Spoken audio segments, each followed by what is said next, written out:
COFOPRI, si uno mira la Ley de Desarrollo Urbano Sostenible, la Ley 31.313, respecto de COFOPRI no se dice nada.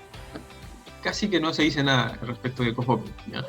Y eso puede llevarnos al error cuando nosotros revisamos una ley solo con los ojos legales, ¿no? Y eso es algo con lo cual hay que tener cuidado. Especialmente, además, si son los ojos legales de un actor en particular, que en algunos casos, por ejemplo, cuando vemos el análisis de la ley de parte de representantes de estudios de abogados, son uno de los actores, ¿no? de toda la sociedad, ¿no? Hay otros actores que son la sociedad civil, otros actores que son la municipalidad, que son los inmobiliarios, que a veces no están necesariamente de acuerdo con los abogados en su perspectiva. Entonces, si uno mira desde los ojos solamente de, por decir, ¿no? Un abogado que trabaja en un estudio de abogados, ¿no? Uno diría, pero ¿qué va a pasar con COFOPRI mirando solamente la ley? Pero cuando uno mira la ley en su relación con la Política Nacional de Vivienda y Urbanismo, ahí ya se identifica qué cosa va a pasar con COFOPRI. ¿Qué pasa con COFOPRI? En un par de palabras, la idea es que deje de hacer lo que está haciendo, que cambie digamos, diametralmente lo que estaba haciendo hasta ahora, que es titular propiedad informal. ¿Cuál es una de las razones que generaba también ese crecimiento horizontal informal que mencionábamos al comienzo? Es el tema de que invadir está totalmente incentivado por el hecho de que el Estado promueve, ¿no? Indirectamente, pero casi directamente, esas invasiones a través de tener un ente como COFOPRI, ¿no? Que es la perniciosa influencia que tuvo nuestro país justamente desde los 90s con el funcionamiento de una entidad que más bien lo que hizo fue reforzar el crecimiento informal, ¿no? Y el crecimiento horizontal a través de tener una entidad como COFOPRI, ¿no? Es cierto, digamos, de algún modo respondió a una problemática particular en su momento, pero mantener COFOPRI a estas alturas del desarrollo urbano ya es una cosa que es insostenible, ¿no? Porque ya va generando ciudades como Lima, ¿no? Donde en Lima más del 50% de los distritos han crecido a través de asentamientos informales, no a través de planificaciones o habilitaciones urbanas formales. Entonces, eso no en la ley, sino en la política, está establecido que COFOPRI ya deja de hacer esas actividades. Lógicamente tiene que cumplir todavía algunos compromisos, algunas obligaciones que le establecen las normas, y más bien pasa a tener un rol diferente, que es dos en específico. Uno, que es generar catastro, ¿no? Actualmente el COFOPRI y el Ministerio de Vivienda tienen un préstamo de parte del Banco Mundial para generar un proyecto de generación de catastro que va a comenzar con 22 distritos a nivel nacional y que está ya en proceso, eso ya está avanzando.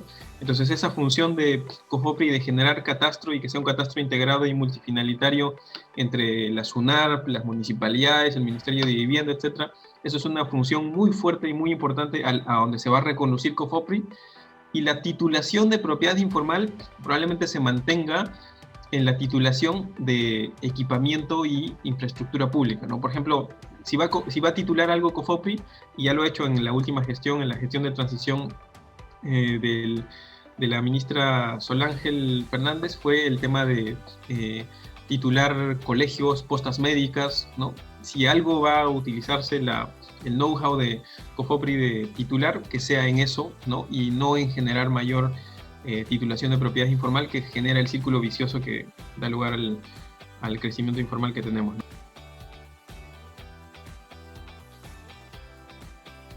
Ese es un tema que creo que vale la pena que nos detengamos un poco, porque ha estado harto en la discusión, que es el tema de la participación en el incremento del valor del suelo, ¿no? Aunque ese es uno de los instrumentos, aunque ha tenido harta atención, y creo que está bien que se discuta, que se revise, que la ciudadanía lo revise y además aporte a los reglamentos y a cuando las municipalidades los traten de aplicar. Es, por cierto, uno de, yo diría, y he estado diciendo en las reuniones o en los eventos en los que he estado, yo creo unos 30 o 40 temas nuevos, novedosos, importantes, y de los cuales se va a hablar también en los siguientes meses o años con esta ley. Y uno de ellos es ¿no? Y eso sin contar los principios, las definiciones que también tiene la ley, que, digamos, en sí es una ley general, que es una ley de reforma realmente. Entonces, uno de esos temas es el tema de la participación, que digamos es un tema hasta diría marginal, pero que, bueno, en todo caso es bueno conversarlo. En el caso de la participación, el concepto es que así como se le está generando una serie de responsabilidades a las municipalidades para que tengan labores en planificación urbana, en acondicionamiento territorial, en incluso el generar un proceso de densificación y desarrollo urbano sostenible de manera más fuerte, ¿no? Y se le está pidiendo jugar un rol bien fuerte a las municipalidades, también se le generan instrumentos para poder cumplir ese rol a las municipalidades, ¿no? Entonces, y eso es una cosa que probablemente no se va a dar de manera automática, sino se va a ir dando de manera progresiva, ¿no? Por ejemplo, este instrumento primero tiene que reglamentarse, luego tiene que las municipalidades hacer estudios técnicos y luego finalmente a través de ordenanzas aplicarlo. Pero ¿cuál es la lógica? Es básicamente la idea de que de una situación en la cual no hay plata, no hay fondos para poder hacer inversiones públicas, ¿no? O hacer revisión o actualización de planes de desarrollo urbano, y no se hacen, ¿no? No se hace una inversión tal vez en un sistema de transporte masivo en una ciudad como por decir Cusco o Arequipa, o las líneas del metro en Lima tardan demasiado en hacerse, no están como para hacerse en décadas por la falta de financiamiento. Comparado con eso, la idea es ver de qué manera la posibilidad de hacer esas obras va a generar un mayor valor en las propiedades aledañas, ¿no? Y que un porcentaje de ese valor, ¿no? Una fracción de ese valor pueda servir para financiar justamente esas obras, ¿no? Y generar con ello un círculo virtuoso que va más o menos así. El Estado invierte en determinada inversión. Probablemente esto, creo que en estos días se estaba hablando de qué pasa si arreglan el jardín delante de mi casa o arreglan un par de paños de una vereda delante de mi casa. Probablemente ahí no haya mucho que preocuparse porque nadie va a activar un mecanismo de participación en el incremento del valor por arreglar 10 metros de veredas en una calle. Esto va a aplicar cuando estemos hablando de la línea 5 del metro de Lima, o la necesidad de hacer una línea de transporte masivo en una ciudad como Trujillo o Chiclayo, ¿no? O inversiones de ese tipo, de gran magnitud, que ameritarían que una municipalidad haga el estudio técnico, las tasaciones y demás para que un mecanismo como este funcione. Lo que se haría sería, se invierte en un proyecto como ese genera determinados incrementos de valor, por ejemplo, en un lote que antes era un lote industrial en la zona de la Avenida Argentina o en la zona de Fawcett. Esa propiedad incrementa su valor exponencialmente. Una fracción de ese valor, la gran parte, digamos, se mantiene en el propietario para que pueda hacer inversiones, para que pueda hacer de algún modo algún tipo de explotación económica. Una fracción de ello se recoge, y no se recoge para mandarse al tesoro público, digamos, y que se mezcle con toda la plata del Estado y que se vaya en planillas o en pagos de sueldos, sino se va específicamente a un fideicomiso, ¿no? Que asegura que la plata vaya a, de nuevo, invertirse de nuevo en una obra pública o en una inversión que redunde en la zona, además, ¿no? En el distrito o en la provincia donde se recogió ese valor, ¿no? En temas de, por ejemplo, agua y saneamiento, ¿no? En temas de equipamiento o infraestructura, o en temas de vivienda de interés social, y eso a su vez genera mayores inversiones, también, otra vez que se active el mismo mecanismo, y así se va dando un círculo virtuoso que en algún momento se activó y que va reproduciéndose cada vez más, ¿no? Para generar un círculo de inversiones, ¿no? Un shock de inversiones, digamos, que va reproduciéndose poco a poco, ¿no? Esa es más o menos la lógica, ¿no? Entonces, bajo eso, ese es el mecanismo que, digamos, va a empezar a funcionar, y la lógica de esto es el hecho de que, al final, la propiedad en sí misma no tiene un valor por sí mismo, sino siempre tiene un valor en función a lo que se encuentra alrededor, ¿no? Y eso es lo que mencionabas, ¿no? El tema de las externalidades, es decir, a diferencia de lo que pueden ser, tal vez, no sé, un celular, por ejemplo, que su valor viene solamente si tú le pusiste un cover, si le pusiste unas aplicaciones, si lo cuidaste, y ahí el valor tú lo controlas como un bien mueble que es. En el caso de la propiedad inmobiliaria, no. Claro, tú puedes construir y así le aumentas el valor, pero la gran parte del valor viene de lo que está alrededor, de lo que está cerca, ¿no? Está cerca a un centro comercial, está cerca a una estación, está cerca a una pista. Entonces ese valor relacional en parte tiene que ser participado con el ente que regula el desarrollo urbano, que es en ese caso las municipalidades.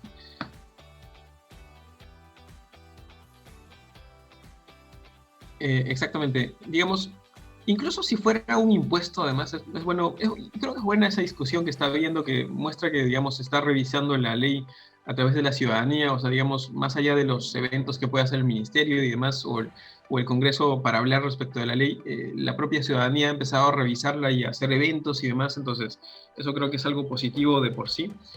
Eh, si es que fuera incluso considerado un impuesto, está bien, bueno, al final que si ese es el análisis que hacen los expertos y al final termina concluyendo eso, es posible que pueda ser considerado de esa manera y que al final cumpla con los requisitos que se necesitan para tener un impuesto, que es que haya sido creado por una ley, que es el caso, además una ley orgánica como es esta.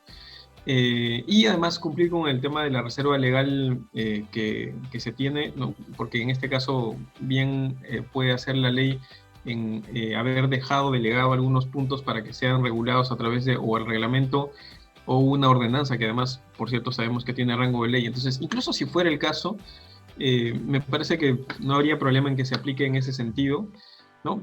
Pero incluso preguntándonos una cosa anterior, ¿no? Que creo que en muchos casos he visto que se ha saltado a empezar a ver si se trata de un impuesto o una contribución, pero lo que no he visto que se haga es hacerse la pregunta de si es primero algo que puede considerarse como el concepto de tributo, ¿no? Para antes de ver si es un impuesto, es una tasa, es una contribución.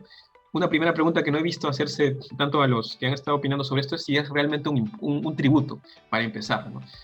Y cuando uno revisa, ¿no? Y eso es, digamos, y acá yo sí comento el análisis que ha hecho el equipo técnico y específicamente el equipo tributario que tenemos en el ministerio al momento de hacer el análisis de esto, la conclusión es que no. Cuando uno pasa el examen de hacer, al revisar un ingreso público, que es los ingresos que el Estado puede tener, ¿no? de fondos, de cobros que puede hacer, un ingreso público, cuando es un tributo, hay ciertos exámenes que se hacen respecto de ello, ¿no? Que digamos vienen de la doctrina, pero al final han sido recogidos en la jurisprudencia, ya sea en la del TC, en la del Tribunal Fiscal, ¿no? Y que se hace un examen para ver si algo es realmente un tributo, ¿no? No todo lo que se cobra es un tributo.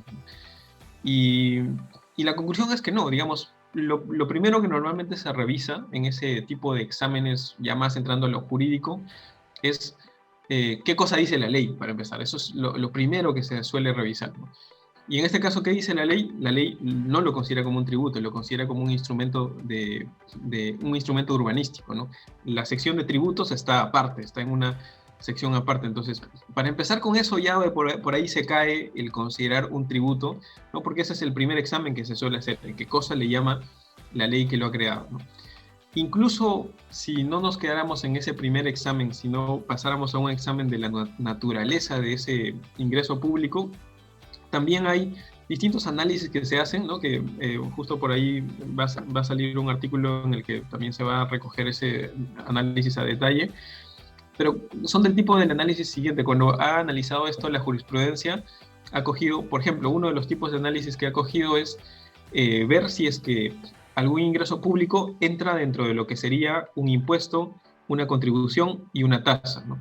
Y el análisis que se ha hecho es que no entran en ninguno de ellos, ¿no? No es una tasa porque no es un pago por un servicio individualizado, no es una contribución porque los fondos no sirven para financiar la obra que ha generado el mayor valor, sino sirven para generar nuevas obras, ¿no? Y eso no entra dentro de la definición de contribución, ¿no? Entonces así está en el Código Tributario. Y impuesto tampoco no es porque no se trata de un tributo no vinculado, ¿no? Todo lo contrario, más bien sí hay una vinculación directa entre lo que se cobra y lo que ha generado en cuanto a el incremento de valor, el hecho generador, y también hay una vinculación entre a dónde se va a destinar los fondos, ¿no? Entonces, justamente por ese tipo de detalles ya más técnico-tributarios, ¿no? La conclusión es que no se trata de un tributo, y eso se puede analizar con más detalle también. Se trata más bien algo así como un aporte reglamentario como el que se hace para las habilitaciones urbanas, ¿no? Los aportes que existen hace décadas en nuestro país son básicamente aquellas situaciones en donde un terreno aporta parte del terreno cuando está pasando a formar parte de la ciudad. Esa misma lógica de formar parte de la ciudad es lo mismo que hay en la participación en el incremento de valor. También, ¿no? Uno está de algún modo beneficiándose con algo que la ciudad en conjunto ha generado, una fracción de ese beneficio vuelve de nuevo a la ciudad para que haya ese círculo virtuoso que antes expliqué.